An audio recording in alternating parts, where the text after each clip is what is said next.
Պարոն Սուրենյան, տեսեք, վաղ առավոտյան իրավապահները գործողություններ են սկսել, սպասելի էր սա իրավական տիրույթում է ձեր գնահատմամբ, թե քաղաքական։ Միանշանակ սպասելի էր, իրավական ոչինչ չկա, երկիրը գտնվում է տոտալ բռնապետության կամ ավտորիտարիզմի ռեժիմում եւ այստեղ ամեն ինչ կատարվում է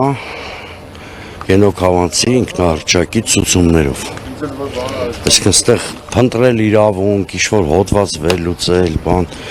Սահմանադրական դատարանը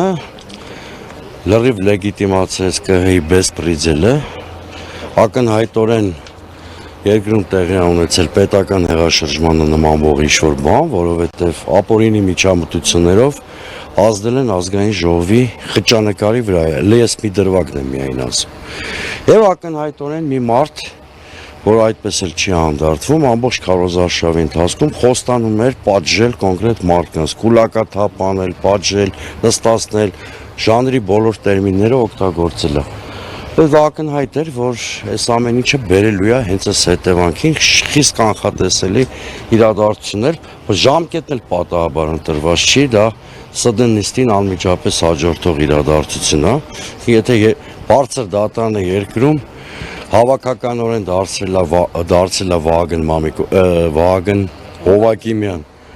այդ հանաջող նկարիչը, բնականաբար իրավապահ մարմիններն էլ պիտի դառնան Վահագն Հովակիմյան, այսինքն դա մարդու կերպար է,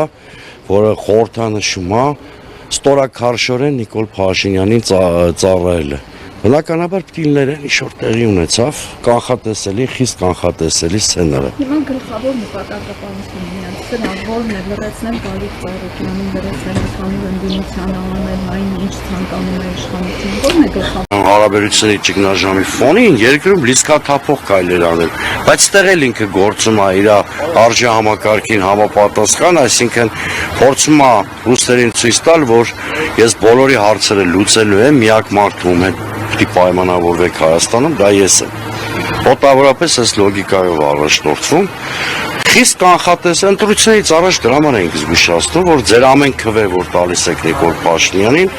քվե է բռնապետությանը, քվե է հայ-ռուսական հարաբերություններում առճակատման խորացմանը, քվե է միակողմանի նվաստացուցիչ զիջումներին։ Հիմա իրականությունը դառնալու շուտով ընդհանրապես լրատվամիջոցները հարցազրույց չեն կարողանալու անել, փողոցում մարդ են ձերբակալելու, տաղավարներից եւ այլն, դեռ մենք մտել ենք ավտորիտարիզմի հենց այդ Կարծում եք, ինչպես ասեցիք, դժվար թե 2 տարի նույնիսկ այս իշխանությունը այսպես վերադառնալու։ Ուրեմն բոլոր ճգնաժամերը, որ կա, մարտահրավերները, հա, ներքին, արտաքին, շատ երկար կարող ենք խոսել, բայց հիմնականում արտաքին խնդիրների համադրումն է, ռիսկերի, որ դա բերելու է նաև սոցիալական պայթունի երկրի ներսում, արտանողները տանշուշտ խոսում եք, մանր միջին հատկապես կանգնած են կռախի առաջ, Հայաստանը չունի ռեսուրս, երկարաժամկետ կտրվածքով նման ավտորիտար ռեժիմ հանդուրժելու։ Իսկ եթե այնուամենայնիվ Աստված մի արածը իմ կանխատեսման մեջ սխալվեմ, այդ կնշանակի, որ Հայաստանը լրիվ դառնալու է ադրբեջանական ենթապետություն, այսինքն ստեղի այլանդակությունները հովանավորելու է հենց Ադրբեջանը իր նամեստիկով։ Անսուրենյան, այսինքն իշխանապողությունը փողոցային պայքարի միջոցով է դուք տեսնում։ Հիմա տեսեք, իհարկե, այսինքն փողոցի ճնշում կամ հեղափոխական հանգուցալուծում, իդեպ ինքը մոտեցնում է դրան, եթե ընդդիմությունը ինքնակազմակերպի, որովհետև եթե ընտրությունների ինստիտուտի նկատմամբ հավատը զրոյացվում է հասկանալի պատճառներով, եթե քաղաքական բոլոր գործիչները հայտնվում են նման այլանդակ թիրախում, հասարակական տրամադրությունները դառնում են ավելի արմատական, այսինքն հեռու չի են օրը, որ հասարակության այս տրամադրությունները բերելու են ավելի արմատական ընդդիմադիր հարթակի ձևավորմանը, որը այո, այլ տարբերակ, քան հեղափոխական հանգուցալուծություններն չի ունենալու։ Պարոն Սուրենյան, բայց հունիսի 12-ին տեսանք, որ ժողովրդին կրակելու հրահանգ այդուամենայնիվ եղավ ու ոչինչ կանեցեց այժմ տեսանք հունիսի 12-ին։ Դուք նկատում եք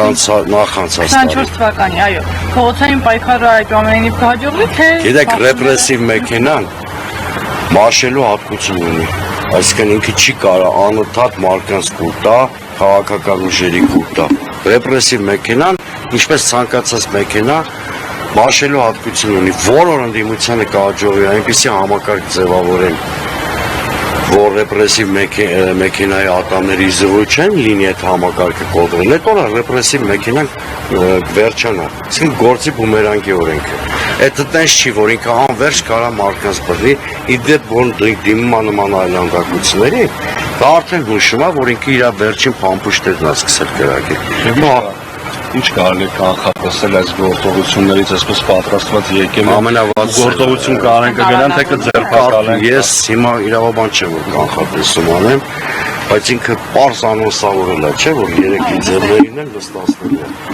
Ենթադրել, որ Նիկոլ Փաշինյանի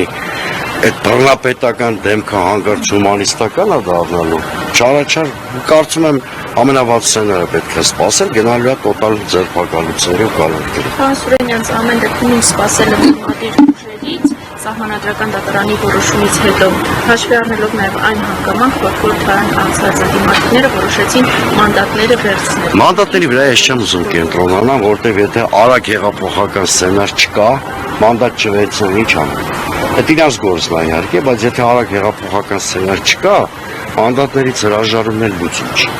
Հետևաբար պետք է մանդատն ու փողոցը համադրվի, ես բանաձևը սկզբունքորեն ընդունում եմ, բայց հիմնական թատերաբեմը պիտի դառնա փողոցը։ Առանց փողոցի մենք ազգային ժողովում տեսնելու ենք ինչ որ Երևանի հավաքանի վերջին նիստում տեսանք։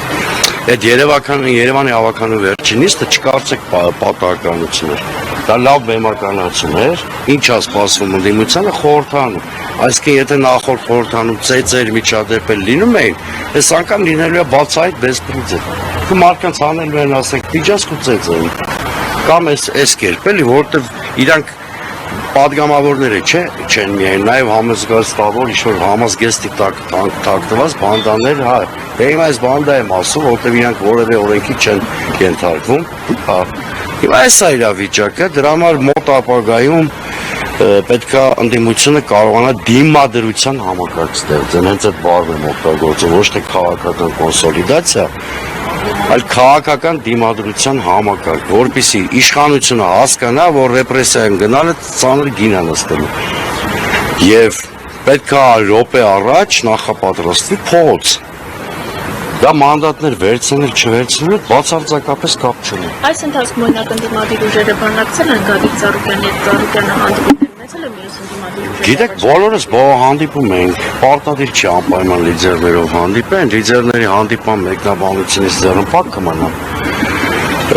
Բոլոր շերտերով բանակցներ գնում էր, բա մենք համատեղ հայտարարություններ ենք անում, ակցիաներ ենք անում, այդ բանով չի ծնվում, սպոնտան։ Բանակցում ենք, ինչ-որ բաներ ենք անում, հիմա այդ կոնսոլիդացիան էլի, բովանդակությունը մեթոդոլոգիան հստակ լինի, որ ձևավորվի։